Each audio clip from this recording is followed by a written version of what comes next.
नवरात्रि के पहले दिन में माँ शैलपुत्री की पूजा की जाती है। सबसे पहला रिश्ता जो किसी भी महिला का होता है वो होता है बेटी का। इसलिए नवरात्रि का पहला दिन माँ शैलपुत्री को समर्पित है। शैल का अर्थ है पहाड़ और पुत्री का अर्थ है बेटी।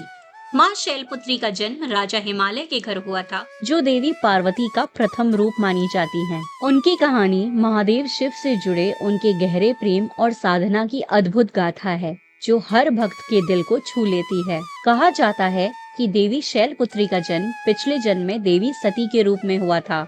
वह राजा दक्ष की पुत्री थी और भगवान शिव की पत्नी। एक दिन राजा दक्ष ने यज्ञ का आयोजन किया, लेकिन उसमें शिव को आमंत्रित नहीं किया। सती को यह बात नागवार गुजरी और वे यज्ञ स्थल पर पहुंच गईं।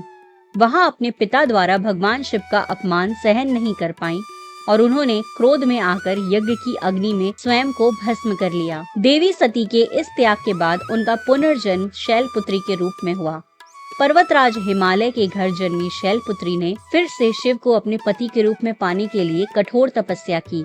उनकी तपस्या से प्रसन्न होकर भगवान शिव ने उन्हें स्वीकार किया और इस तरह शिव पार्वती का पुनर्मिलन हुआ।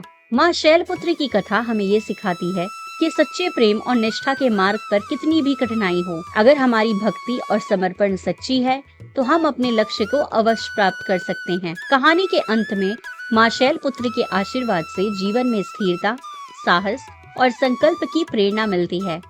भक्तों का मानना है कि जो भी नवरात्रि के पहले दिन माँ शैलपुत्री की आराधना करता है, उसे साहस और शक्ति प्राप्त होती है, जिससे वह जीवन की सभी चुनौतियों का सामना कर सकता है। तो आइए इस नवरात्रि में माँ शैलपुत्री की पूजा करें और उनसे जीवन में शक्ति, धैर्य और सच्चाई के मार्ग पर चलने का आशीर्वाद प्राप्त करें।